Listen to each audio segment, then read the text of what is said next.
Support Laneside. Get something cool. Hey everybody, and welcome to tonight's stream. Just getting things set up here.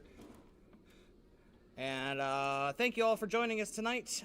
We've got a few different topics we're going to be covering. No drillings per se, unless that's something that you guys want to talk about tonight. But we got all sorts of other things to talk about. We've got a technical question coming in about hand positions with equipment. We've also got, excuse me, a quiet PBA rule change. And we're going to talk about the US Open and first impressions from throwing the double cross and the Paragon. So once again, thank you for joining us here on the Drill Room. As always, I'm the Bearded Beast, Rob Johnson. And we're going to be talking about just about anything that you want to tonight. So, let's see here. We're going to jump into things. We're also going to answer questions from social media. We got a couple of new ones since Tuesday. We do have a programming note change. We are not going to be doing the live stream next Thursday. We will be doing Tuesday. However, we've got some other stuff going on, so we're going to cut it back for the week and just do the Tuesday show. Oh, excuse me. I'm going to get myself a drink. Oh, good stuff. Good stuff. All right, so let's jump right into things here.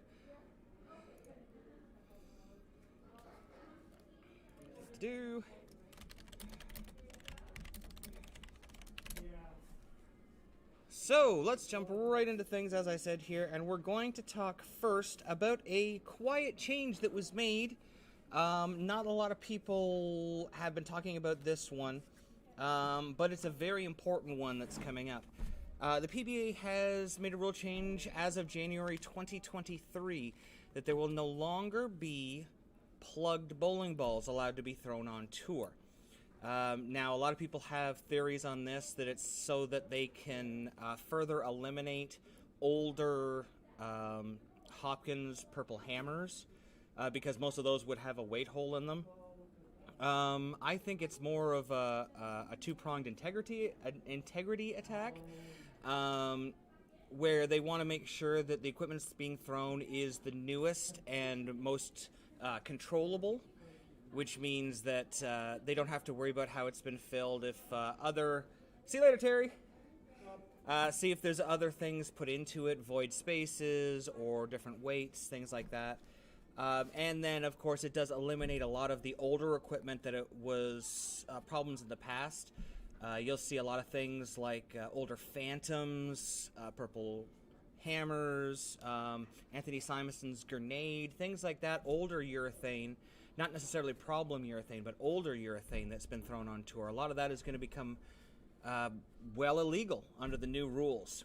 So what it's going to do is it's going to force pros to throw only newer equipment on the show and in qualifying, and give everyone, I guess it would be more of an even chance and an even opportunity with equipment choices. You think people from overseas, people from non-North America areas may not have access to some of the older equipment. It was never released overseas, so it puts them at a disadvantage. And then, of course, everyone's favorite whipping boy, the purple hammer. So yes, there's been a a change made. Now, that's not going to affect this year's competition. That's going to start in January of 2023. They are allowing enough lead time for professionals to replace these pieces. And I guess to experiment with layouts and surfaces to try to mimic these same reactions that they've gotten in older equipment. So it's quite an interesting little change. Not a lot of people actually picked up on it. I believe it was Thomas Larson put a post out about it a couple of days ago, and it, for the most part, had gone really unnoticed. But this is going to be a fairly significant change to a lot of players' bags. Because this covers not only weight hole changes, but if you've changed your span, if you change your grip, anything where you plug and re-drill the ball, that ball will now be illegal to play on the PBA Tour. So we're going to see a lot of new equipment. We're going to see a lot of experimentation. it's going to be good for the industry. Moving on from there, we've got, let's talk a little bit about the U.S. Open. It is still going on. We're about an hour away from the final squad for today firing, but let me just see here. I'm going to update the results that I have. After 24 games for C Squad, 23 games for A Squad, and 16 games for B Squad. Yes, that's what we've got. So we have EJ Tackett from Motive in the lead. 1, 2, 3, 4, 5, 6, 7. He still has one more game to bowl tonight, so that may change. But he has a fairly substantial lead over AJ Johnson. He's leading at plus 412 over AJ at plus 355. EJ's had a pretty good block. It looks like he's had 1, 2, 3 games over 250, 2 games, or 1 game over 260, 2 games over 250. So that is pretty spectacular at the U.S. Open. He's actually had a fairly good event. Let me see who else we got here. In third, Tom Doherty off a C Squad. 278, 247, 230. One game just a hair under 200. He shot 1811 for the block. Wow. Yeah, that rocketed him up the standings into third. Jake Peters, once again on the leaderboard. He is on a tear right now. We saw him at the Regional Players Tour. He is at plus 325, so he is only 16 sticks behind Tom Doherty. Only 30 behind AJ for second. And then we've got Jason Belmonte. He's still got one game to throw in this block, but he is at plus 314, sitting in fifth. Now, we have some pretty important bowlers who have yet to bowl today. B Squad, we've got Andrew Anderson, who was the leader. Wesley Lowe, Ronnie Russell, all guys from B Squad who have yet to bowl. They were our leaders yesterday. Higher up at least in the top 10. So it will be interesting to see. We're seeing some fairly good scores popping up today, so this could be moving day on tour. This could be a chance for athletes to make up some distance and to get into that golden area where they get to go on to the next pattern. The cut line right now is at plus 31, which is Michael Davidson out of Ohio. He still has a game to go, but he has a 1-pin lead over Daniel Farish from Louisville, Kentucky. Other notables that are currently in the cut line, we've got Norm Duke at plus 39. Chad Roberts, who I bowled with at the World Series from Ohio, really great guy. He is plus 50 in at 32. Canadian Mitch Hoope is at plus 60. Matt Ogle in at plus 73 in 28th. Tommy Jones, the Hall of Famer, at plus 48 in 27th.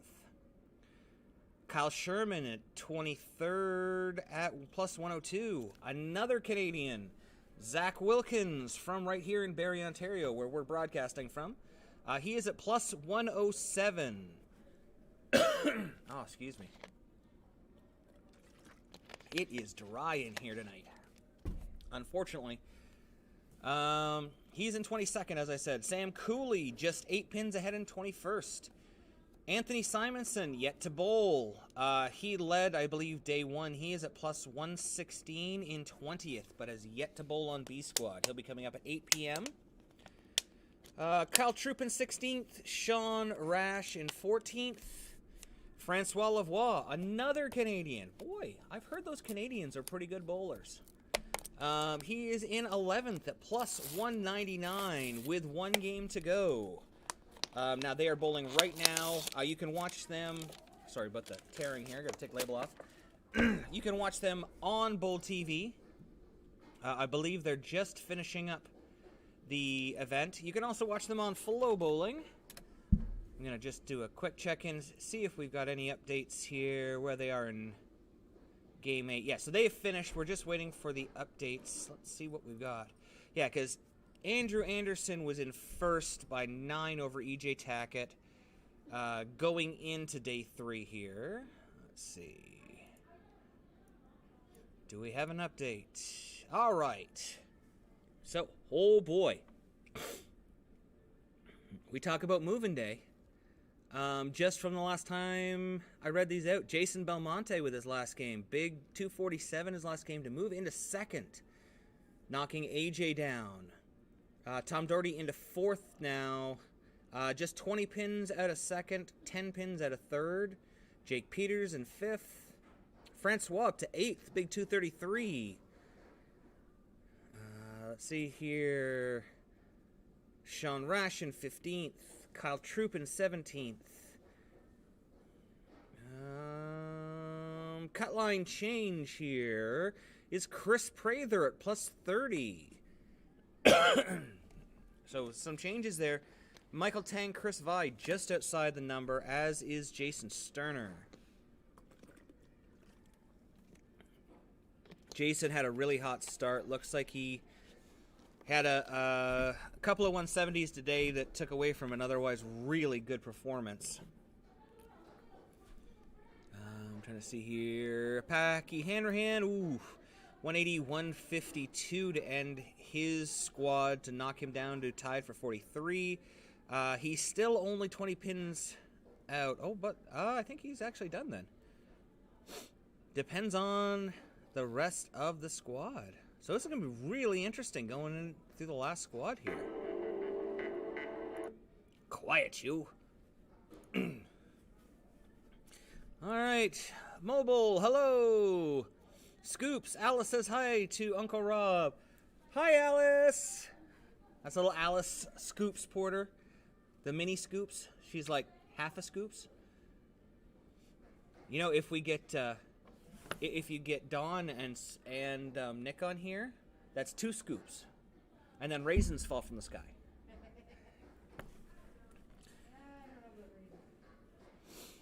Fuzzlebear, I love watching the Calm Cool Francois Bowl. Yeah, that guy.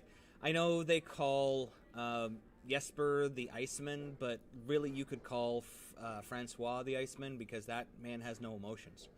Like when he is in the moment, which a lot of those great bowlers from Wichita State know, when they're living in the moment and just going frame to frame, he has no emotion, he has no reaction, he is just all business. He is like a Terminator. The man is scary good, scary good. I just sprinkle on top of 2. Okay.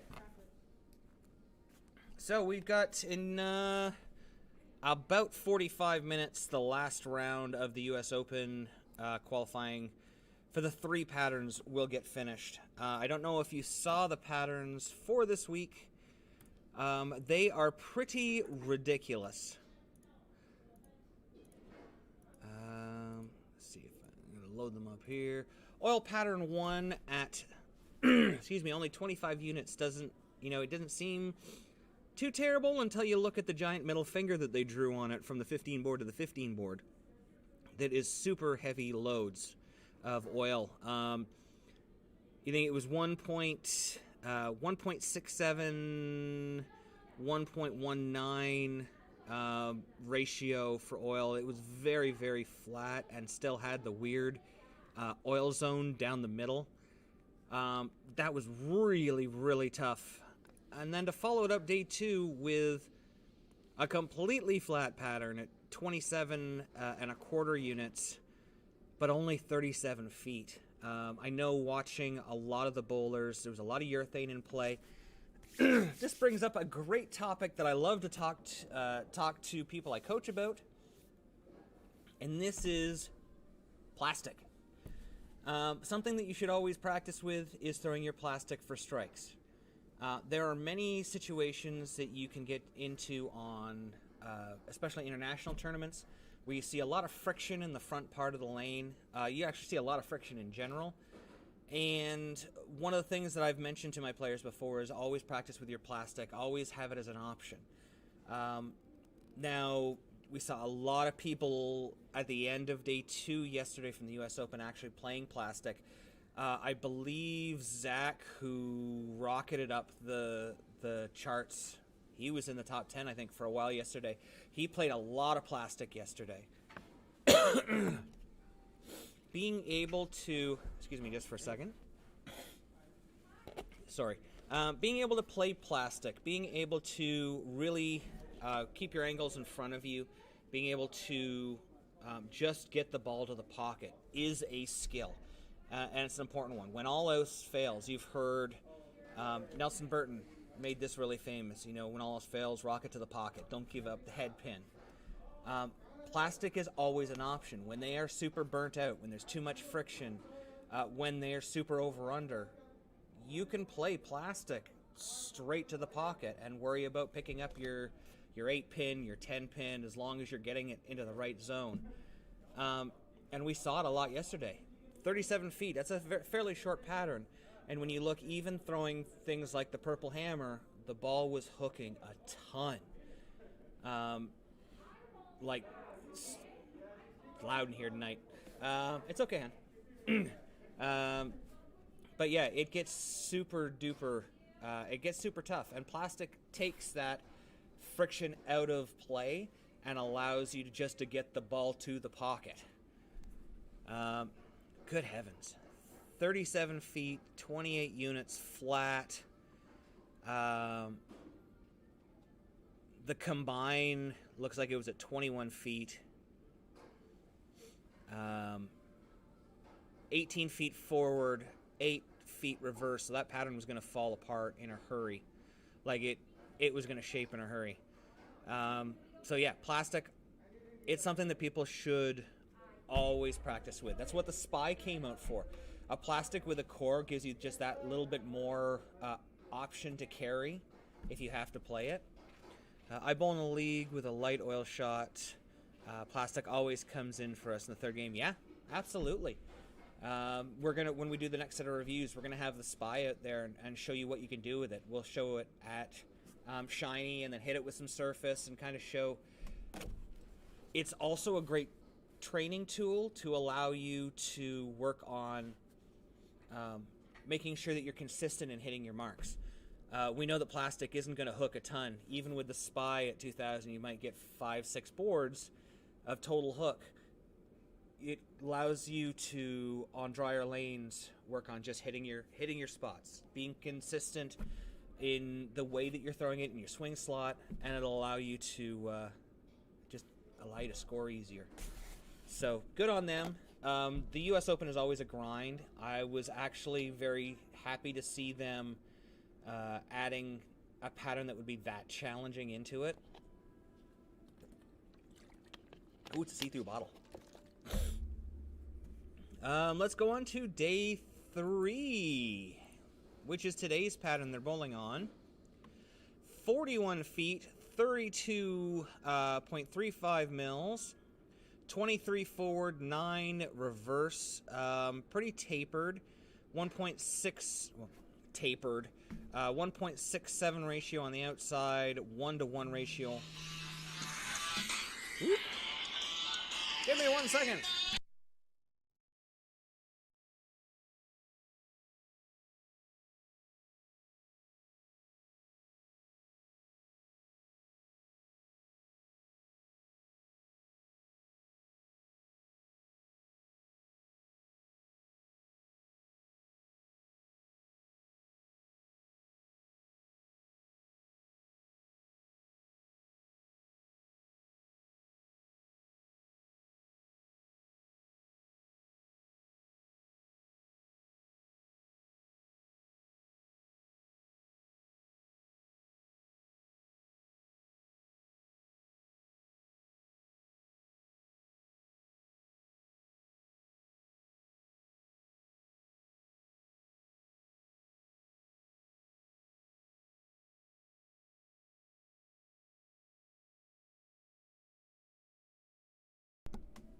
And I'm back. Don't want the commissioner to know that I'm really Batman taking phone calls.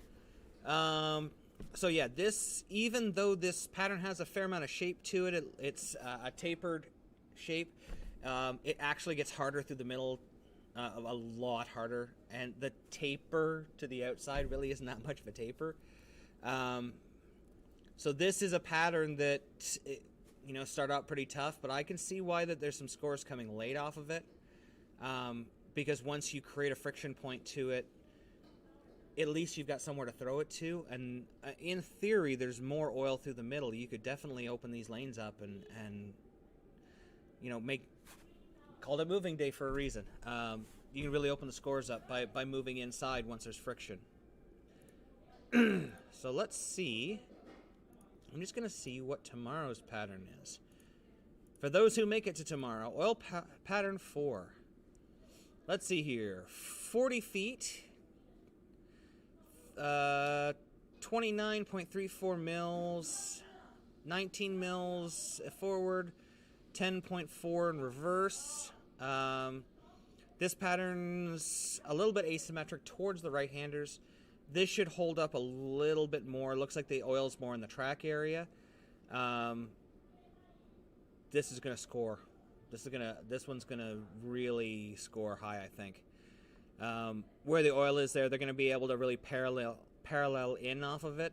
Only being 40 feet, I think that urethane is really going to be in play there, especially at 30 mils, 29.34 mils. The urethane's really going to be in play for tomorrow. I feel for the lefties, though.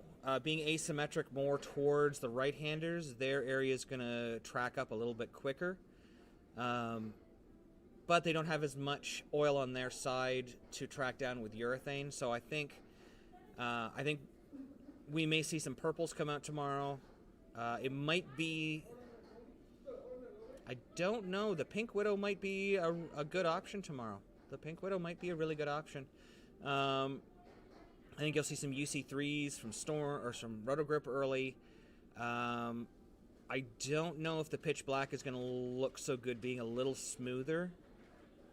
But, I think we're going to see urethane early from all the companies, and then when they open up, they're going to score. So, yeah, that's the U.S. Open right now. Plastic. I hope those who are going on to the final squad tonight have been watching and really taking note to how they finish tonight. We're going into day 4 tomorrow. The lanes are going to have more of a memory to them. We're definitely going to see the product of all of that oil. I think come into play into the scoring tomorrow. I think when they break them down tomorrow, I think it's going to get silly. You're going to see some wild scores. I think I said that, but whatever. Okay. Next up, we've got first impressions of the Double Cross and the Paragon. We had our first league night yesterday, which was the first time we actually had a chance to have oil down to try out some of the new equipment. Myself, I didn't get to throw the Knockout, but we did have a chance to throw the Double Cross and the Paragon. The Double Cross scoops through it, I think, for 2 or 3 games last night. He seemed to really like it. Go figure, Mr. Urethane. I know that Wayne tried to throw it, but we were having some issues with his thumb insert. It was a little loose, so we're going to snug that up before he gets to throw that one again. The Double Cross was definitely strong down lane.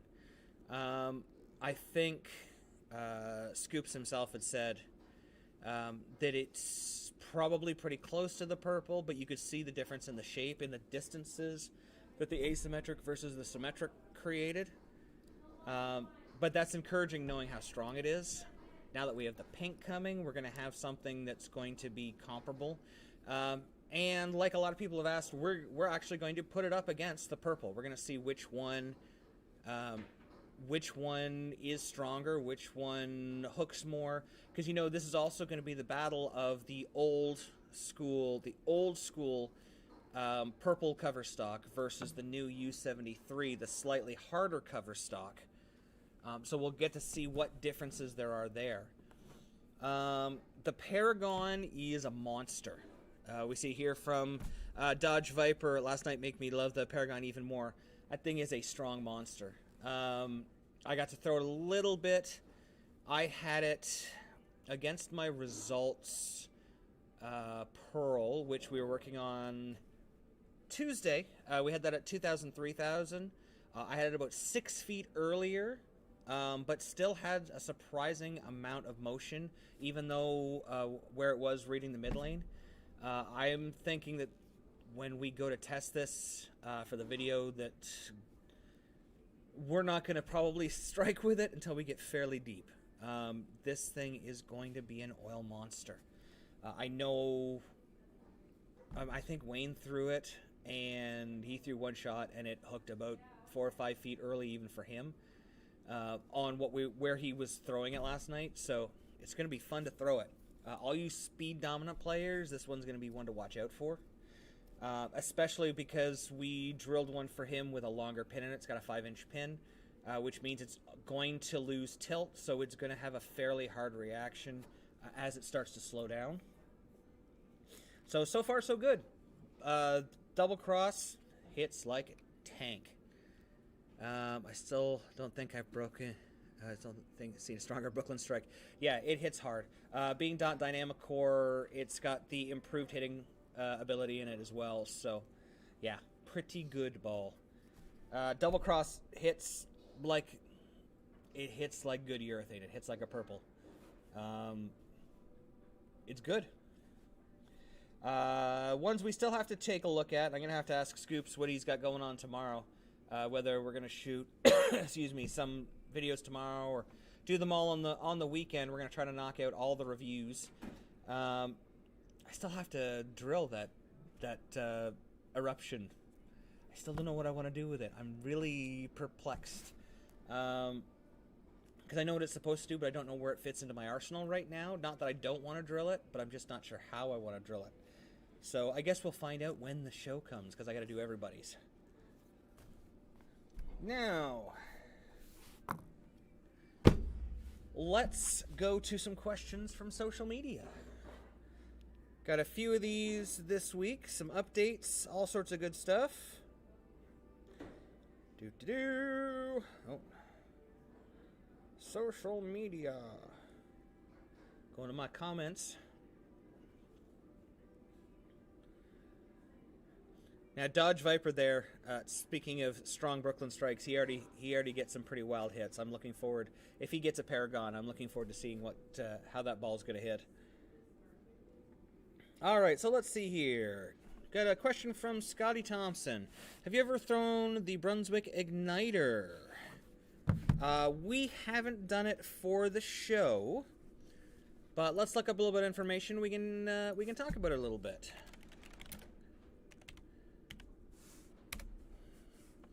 So, the Brunswick Igniter Pearl. This is one of the entry line balls, RG 2.508, differential 0043. So this is going to be a later hooking ball. I've seen that core before. The Brink Symmetric. Looks very similar to the Melee core. Just a little bit slight tweaks to it. You can see that in the differential. Rather than being in that 050 to 054, it's in the 043. Have we ever thrown it? No. It is a good medium oil ball, medium to medium light. And it's, if you want it to hook a little bit earlier, Scotty, definitely add a little bit of surface to it. It is 500 1000 Sea Air plus Crown Factory compound.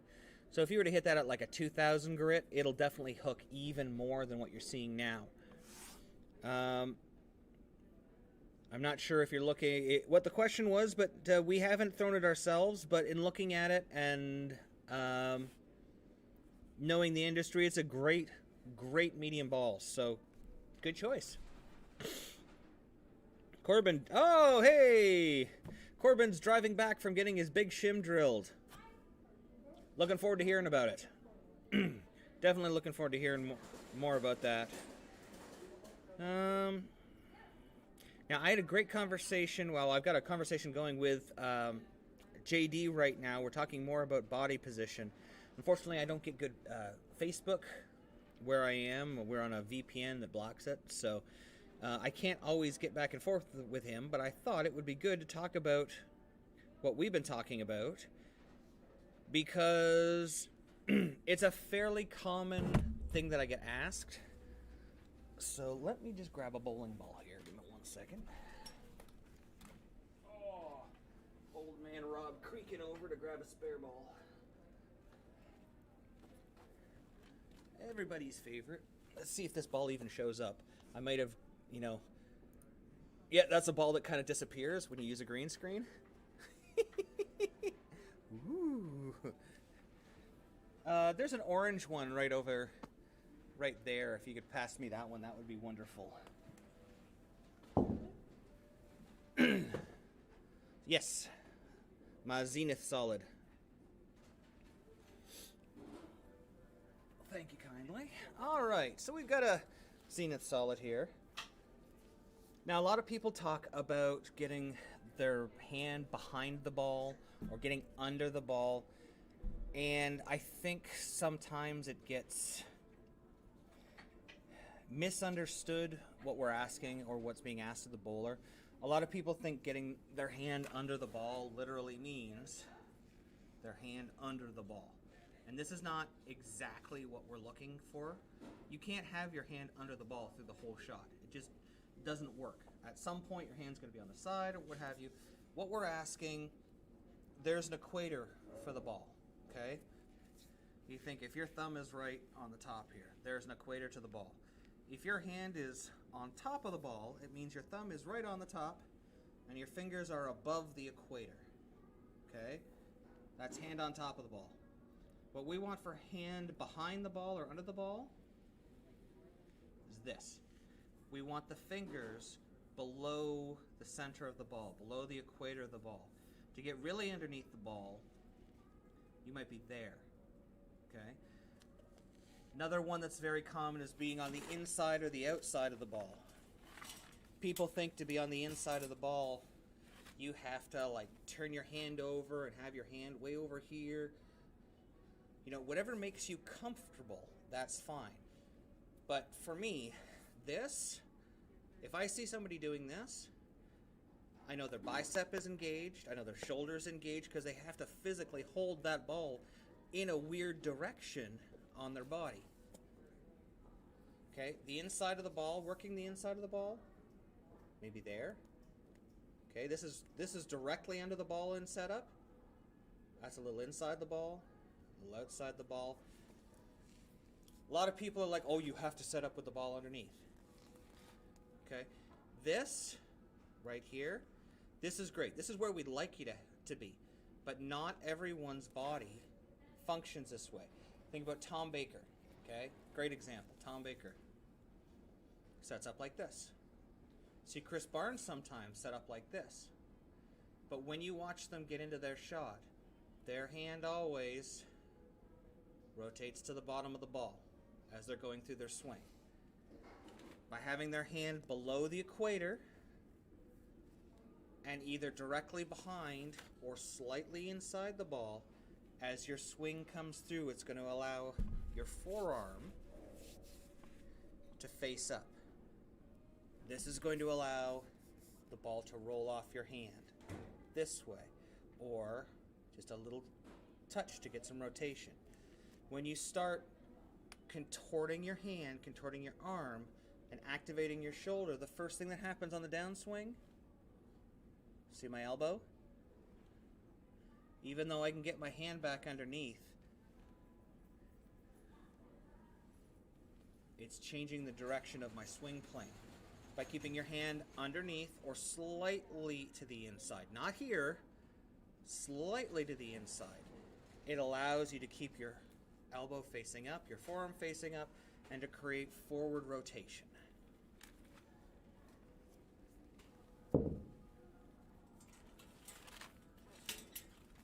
So I hope that explains some things for people. It's a very common question, how do I get more underneath the ball? How do I get more behind the ball? I think it's a misconception that people think that you have to literally get under the ball, when it's just about getting your hand more below the equator. The more it gets below the center, the equator of the ball, the more your hand can rotate around the ball to increase your rev rate. The more and the faster you can get your hand to rotate around the circumference of the ball, the even higher your rev rate goes. The more pin action you get, the more hitting power you get. Mobile, that definitely helps me. That's one of the major problems I've noticed in my game so far. It is actually, swing slot is one of those ones that I think every bowler goes through. And a lot of the time it comes down to pulling from the top of your swing. That'll activate your shoulder, throw your elbow out. Not getting your hand back under to a flat position behind the ball. That can often cause you to just pull your shoulder a little bit, get around a little much. And think about it this way. If your hand's behind the ball, when you go to rotate it, you have this much area to rotate. If your hand's on the side of the ball already and you go to rotate it, it's got nowhere to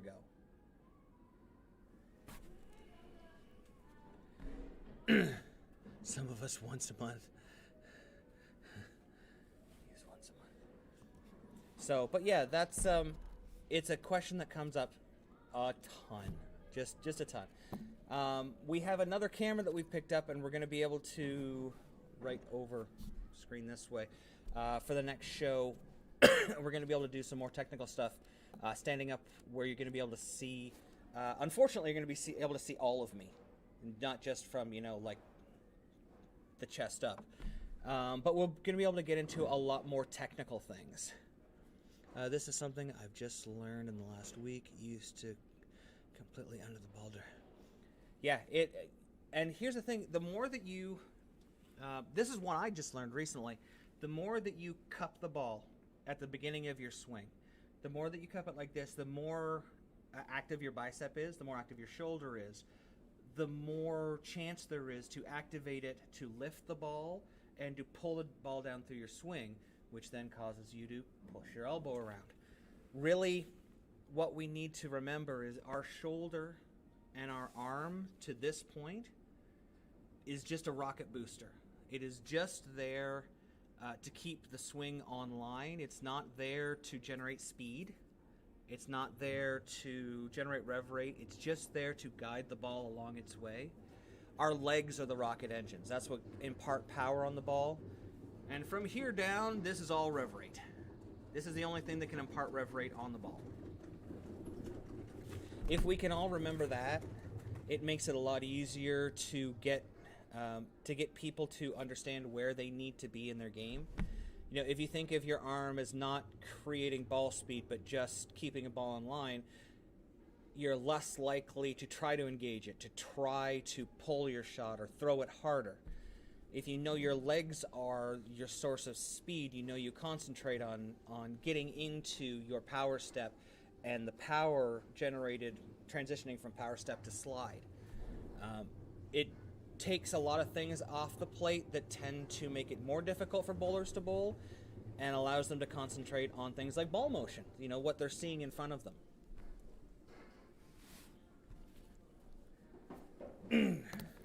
So that is everything that I had on today's show. Like I said, it was not a lot going on this week. We don't have any new equipment yet.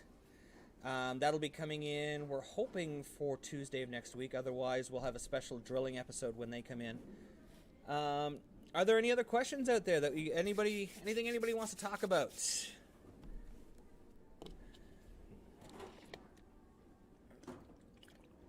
I noticed it helps me make my ball motion more forward instead of being 90 degrees. Yes.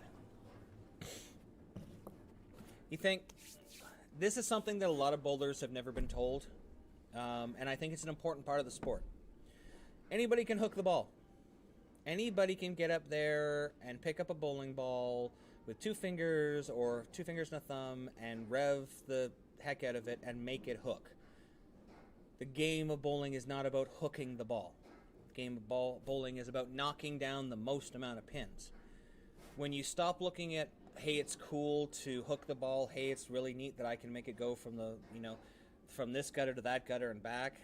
When you stop looking at that and looking at the way that your ball moves and how you can manipulate where it moves to maximize your carry, that starts separating you from being a recreational bowler to being a more serious bowler.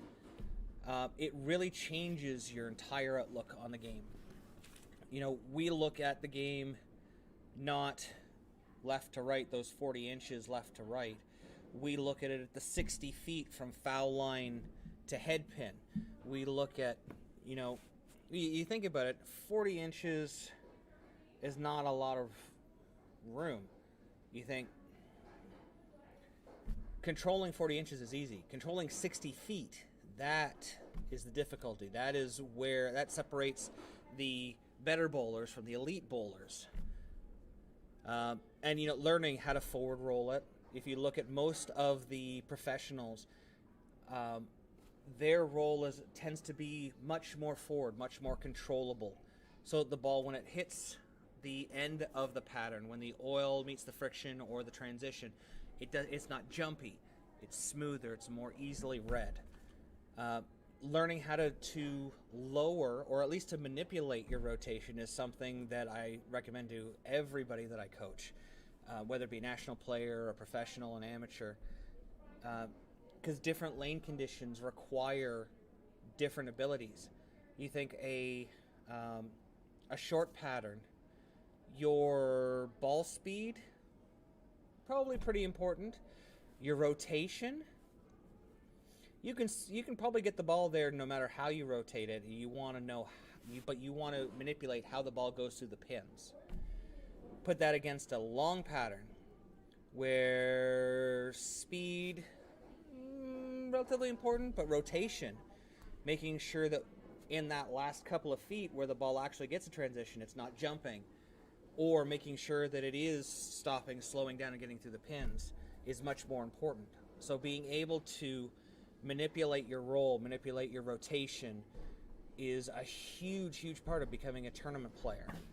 I know while we were shut down here over the last 7 weeks in Canada, every time I came into the shop, I've got, I've said this before, I've got my rev trainer right beside me here, and I came in and I just worked on getting to the bottom of the shot and creating more rotation, creating more tilt. And last night when we bowled in league, the lanes were really tough. My usual forward roll would be too aggressive. It would read the front part of the lane too quickly and die off. However, when I was able to rotate it a little bit and scoot it down lane, I was able to really conquer the condition pretty easily. So that is something, excuse me, it's something that I think that every player, if they want to get better at the game just in general, should work on. Dodge Viper. Who needs hooking the ball? I personally liked it. Yes, I know. Dodge Viper is a straighter bowler. He is a speed dominant, lower rev, but very powerful bowler. For you, these larger pieces that roll at slow down are much better for you, but we're still looking at the same thing. Where the ball slows down. Actually, it's a good example. As a speed dominant player, Dodge Viper was playing a lot of plastic and mixes, plastic, taboo, spare ball, stuff like that. Even went into a twist, very light resin. Very light resin. While it was great in his youth league where they had lighter oil, when he came up to start bowling on a tougher condition, very quickly he started seeing, I'm hitting the pocket, I'm leaving all these weird splits and stuff. We got him into a much stronger ball, a ball that would slow down for him, that was softer durometer, which most of your urethane balls are. So the ball would slow down and roll to go through the pins, so he could take some of that speed, a little bit of that rotation, and get it going through the pins in the right direction. Definitely made a huge difference in his scoring. So, and soon we'll get him into a Paragon and he'll have even better scores. So it'll be great. He's like, darn it, now I'm gonna have to buy it.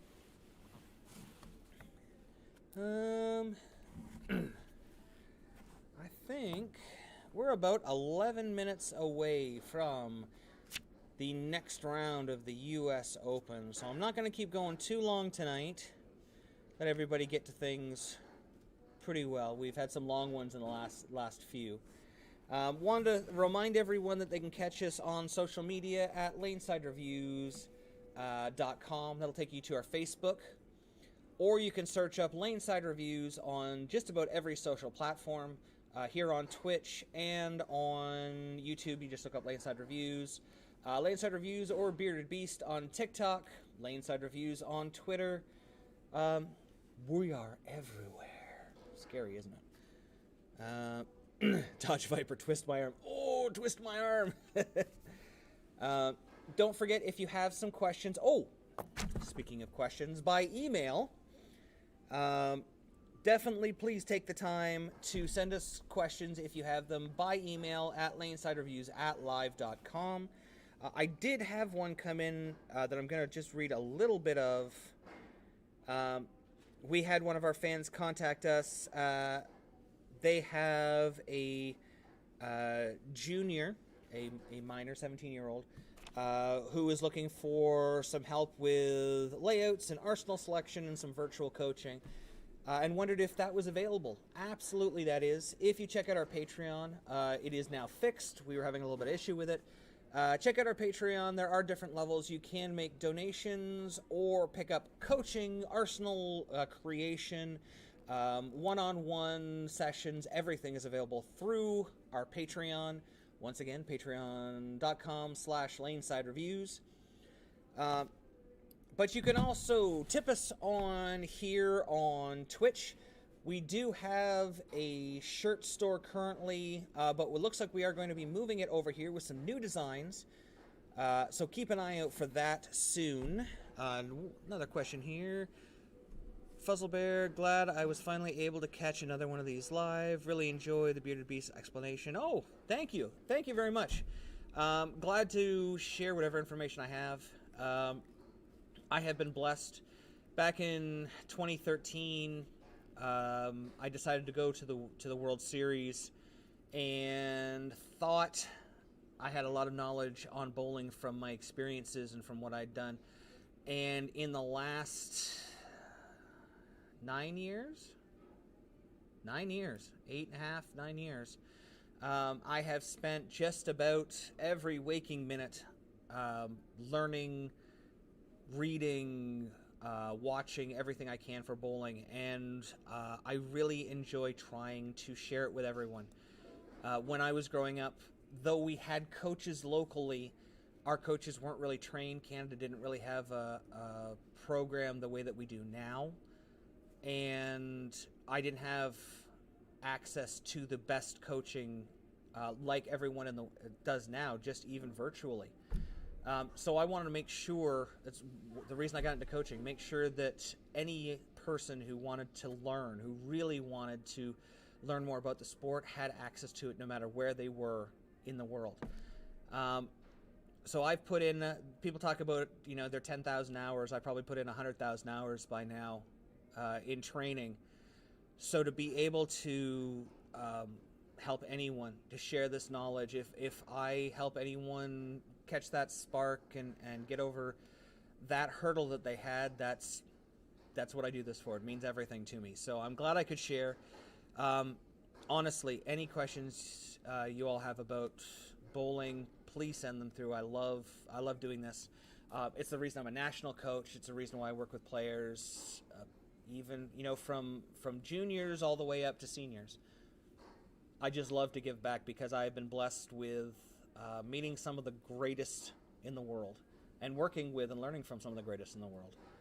So, you think about it, my USBC coach, Ron Hatfield, probably one of the best gold coaches around. Definitely one of the best trainers I think I've ever worked with for anything. Being able to talk to Rick and Dell at Kegel and learn from them, watching their seminars and talking with them. Being able to talk with Mo when he was here was just incredible. Speaking of that, I have to call. I'm going to write this down. I got to call Mikey, get him on the show here so we can learn the Mo system for layouts. I'm going to write that down in my book. Call Mikey. Also, he makes ridiculously hot sauces for peppers. And I have a wee bearded beast at home, though his beast is completely out of control. He's like the wild beast. He loves his spicy stuff, so I might have to get some of that ridiculous hot pepper sauce that Mikey also makes for him. Watch his head explode, exactly. If there were any questions last week or from the last show talking about the arsenal creation I was doing, I was thinking I got a couple of questions about, going a little bit more in depth about that. So I think maybe on Tuesday we'll go a little more in depth into the numbers that I was talking about. Maybe I'll even put something together on the screen so you can see it. Once again, sharing that information so everyone can benefit. It'll give you kind of ideas on sport conditions, some of the tougher sport conditions, how to create a six-ball tournament arsenal. So maybe we'll do that this week coming up. We'll see. Otherwise, if there aren't any other questions, I'll give you a couple of seconds here. Can you pass me? I had some new books. The books I brought over. I don't remember where I put them down. That's my sweater. People can see my belly.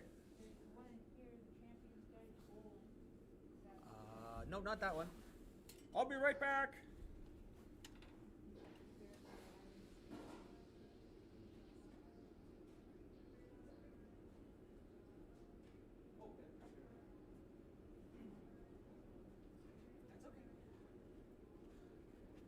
And I'm back. Brought in some more cool books. Want to recommend if you're looking for some great reading. The Champion's Mind. Really great way to look. It's not a sport specific for bowling, but it's a great way to kind of look at how you're competing in a different way. I'm really like looking at the psychology of sports and the psychology of athletes, because even though we know how our own brains work, by doing a little bit of learning about it, you can learn how to hack your brain a little bit to be calmer or to hype yourself up. Champion's Mindset has some really great information in it. Speaking of psychology, I don't think you can talk about bowling psychology without Dr. Dean here. I love this book. You can see it's very well worn for me. This is a book I take with me everywhere I go, just so that if there's ever a situation where I need to, get out of my own head, I can read it. I keep a magic card here to mark my spot. Don't should yourself. Should have done that. Should have done this. Imagine that. A bowler who blames himself for something. Another great one, speaking of Ron Hatfield. Ooh, that's a cool... Look, you can see right through me. Bowling Beyond the Basics just gives you a different look. Somewhat controversial in some ways. But it gives you a different look at a lot of parts of bowling, a lot of things that you don't think about, how the ball goes to the pins, some different things with the physics and the mathematics behind bowling. I've always thought this is a really interesting book. It gives you a lot of concepts to think about to change the way that you look at bowling. And one of my favorites. I've only ever seen one other copy of this, and it was autographed and in the possession of Rod Ross, former head honcho at Team USA. The Profitable Pro Shop by Larry Lichstein. This is, to give you an idea, this is book stamped, hand-stamped, book 151. Another one of my prized possessions. I'm starting to put together a bit of a... bit of a museum here in the shop of some really awesome old collectibles and stuff. Well, I might have to do a little video kind of taking people through and showing off some of the stuff. And this is crazy because some of the stuff that's listed in the back here, like AMF, the phone number for AMF, for Columbia, for Gemtech, for Fable, or Fable, Star Trek, Rotogrip, Universal Bowling and Golf, where to buy shoes from Lynn's and Endicott, all of their actual addresses and phone numbers. For a pro shop guy, this would be sensational. Think about giving out this information in today's day. Like, people would be calling them all over the place. But the only way to get it would have been able to get this book from him. I'm hoping one of these days that I'm going to be able to meet up with him and get him to autograph this. It's just wild, some of the cool stuff. But anyway, I don't want to keep everybody too long. Once again, I want to thank you for joining us here in the drill room. We'll be back on Tuesday, 7 o'clock p.m. And then from there, we're going to figure out our stream schedule. If you have anything you want to talk about, just let us know. So until next time, guys, I guess we'll see you laneside. Thanks for watching. Don't forget to like and subscribe and turn on notifications so you never miss a show. So until next time, guys, we'll see you laneside.